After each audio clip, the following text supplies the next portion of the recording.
बारिश में कपड़े धोने वाली बहू। आनंद की शादी रेखा के साथ होती है और रेखा शादी करके अपने ससुराल आ जाती है। रेखा राजस्थान की रहने वाली थी और बहुत संस्कारी थी।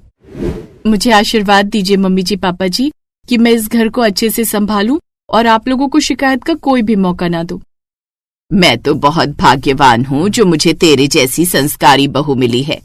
सच में तू बहुत अच्छी है और मैंने कभी नहीं सोचा था कि आजकल के आधुनिक जमाने में मुझे इतनी अच्छी और संस्कारी बहू मिल सकती है।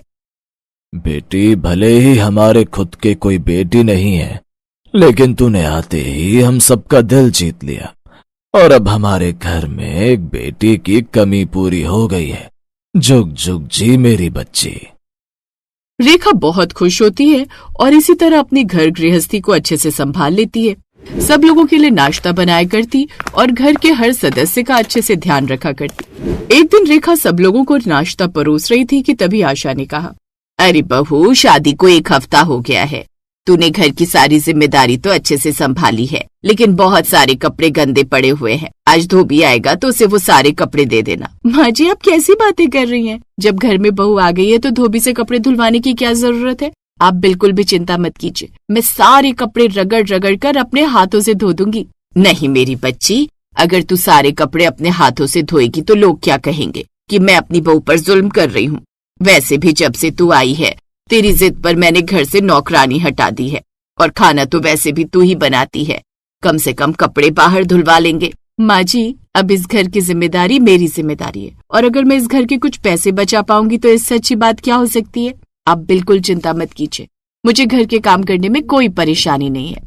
अब रेखा की बात सुनकर आशा भी उससे ज्यादा बहस नहीं करती, बल्कि आशा तो बहुत ज्यादा खुश थी कि उसे इतनी संस्कारी और सभ्य बहू मिली है। ऐसे ही एक दिन बहुत तेज बारिश आ रही थी। तभी अपने कमरे में आराम कर रही आशा को छत से आती हुई तेज आवाज सुनकर डर लगने लगा। अरे बाप रे, छत से तो बहुत तेज तेज आवाज आ रही है। कहीं ऐसा तो नहीं कि ओले पड़ रहे हों। मुझे एक बार जाकर देखना चाहिए। अब आशा ने छत पर जाकर देखा तो रेखा जोर जोर से कपड़े धोने में लगी हुई थी। वो बारिश में भीग रही थी और कपड़े धो रही थी। उसे बारिश में कपड़े धोते देखकर आशा ने उससे सवाल किया, बहू पागल हो गई है क्या? बारिश में कपड़े क्यों धो रही है? बेकार में बीमार पड़ जाएगी। घर में पानी कम है क्या? माँ जी, आप बिल्कुल भी फिक्र मत कीजिए। हमारे गांव में तो जब भी बारिश आती थी तो हम बारिश में ही कपड़े धोते थे, क्योंकि राजस्थान में वैसे भी पानी की इतनी कमी रहती है। तो हम लोग पानी बचाने के लिए पूरे बारिश के महीने में बारिश में ही कपड़े धोते थे। आप नीचे जाकर आराम कीजिए, मैं अभी कपड़े धोकर नीचे आ जाऊंगी। आशा ने अब ज्यादा बहस नहीं की और वो नीचे चली गई। एक दिन वो बाजार सामान लाने के लिए गई हुई थी कि तभी उसकी पड़ोसन उसे रास्ते में मिली और कहने लगी, माना आशा कि शायद तू अपनी बहू को पसंद नहीं करती है क्योंकि वो गांव से आई है और ज्यादा दान दहेज भी नहीं लेकर आई, लेकिन तुझे अपनी बहू पर इतना जुल्म नहीं करना चाहिए। आशा ये बात सुनकर हैरानी में पड़ गई और कहने लगी, राम राम, कैसी बातें करती हो बहन? मैं तो अपनी बहू को फूलों की तरह रखती हूँ। तुम्हें किसने कहा कि मैंने उस पर जुल्म किए हैं? जुल्म नहीं करती तो क्या करती हो? उसके आने के बाद तुमने घर से नौकरानी हटा दी और धोबी भी हटा दिया और तो और बारिश में उससे छत पर कपड़े धुलवाती हो। नहीं बहन, उसको खुद ही बारिश में कपड़े धोना अच्छा लगता है, इसलिए मैं कुछ नहीं कहती। वो कहती है कि बारिश में कपड़े धोने से पानी की बचत होती है। मैं तो उसे समझा समझा कर थक गई हूँ। रहने दो, मैं सब जानती हूँ। ये सब कुछ तुम जानबूझकर कर रही हो। खैर कोई बात नहीं, मैं तो तुम्हें समझा ही सकती हूँ कि आजकल के जमाने में तुम्हें ये सब नहीं करना चाहिए। किसकी बहू किस बात पर केस कर देना कह नहीं सकते, तो थोड़ा संभल कर रहो। पड़ोसन ये बोलकर चली जाती है। आशा को ये बात सुनकर बहुत गुस्सा आता है और वो घर आकर अपनी बहू रेखा पर पहली बार गुस्सा करते हुए कहती है, रेखा बहू, मेरी बात ध्यान से सुन लो।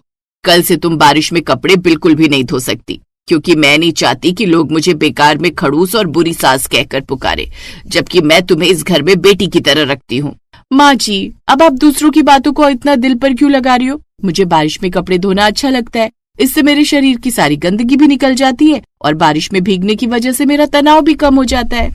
हाँ, तुम तो किसी राज्य की नेता लगी हुई हो ना, जो तुम्हें तनाव हो रहा है। बस बोल दिया, कल से तुम्हें बारिश में कपड़े धोने की बिल्कुल भी जरूरत नहीं है। वैसे भी मौसम बदल रहा है, तुम बीमार पड़ सकती हो। 1-2 बार तो बारिश आने पर आशा के कहने की वजह से रेखा बारिश में कपड़े धोने नहीं जाती, लेकिन एक दिन आधी रात को बहुत तेज बारिश हो रही थी। रेखा से रहा नहीं जाता और वो उठकर कहती है, बहुत तेज बारिश हो रही है, बारिश में नहाने का भी मन कर रहा है और कपड़े धोने का भी मन कर रहा है। एक काम करती हूँ, घर में तो सब सो रहे हैं, चुपचाप छत पर कपड़े ले जाकर धो देती हूँ, किसी को क्या ही पता चलेगा। अब रेखा सारे कपड़ों को एक बाल्टी में रख देती है और छत की तरफ जाने लगती है, लेकिन उसकी पायल और चूड़ी की आवाज बहुत तेज आ रही थी। आशा अपने कमरे में उस आवाज को सुनकर डर जाती है। हे राम जी, ये सब क्या है? ये आपकी कैसी लीला? हाय, रात ही रात को चूड़ी और पायल की आवाज आ रही है, कहीं कोई चुड़ैल का साया तो नहीं हमारे घर में। आशा डर रही थी, जिसके बाद वो अपनी बहू के कमरे में जाकर देखती है तो बहू गायब थी। 1000 कुत्तों की दुम को सीधा किया जा सकता है, लेकिन मेरी बहू को सीधा नहीं किया जा सकता। ये फिर से बारिश में कपड़े धोने चली गई, वो भी इतना मना करने के बाद। आशा अब सोने के लिए जाने लगती है तो वहीं रेखा कपड़े धोने के बाद उन्हें सुखाकर नीचे उतर रही थी, लेकिन उसके पूरे कपड़े भीग गए थे और सीढ़ी से अंधेरे में उतरते हुए उसका पैर फिसल जाता है और वो धड़ाम से गिर पड़ती है। ये तो शुक्र है कि उस समय आशा जाग रही थी। वो तुरंत ही भागकर उसके पास जाती है और अपनी बहू को संभालते हुए कहती है, और बहू, आ गया स्वाद? तुझे कितनी बार कहा था कि बारिश में कपड़े मत धो, लेकिन तू तो मेरी सुनती नहीं है।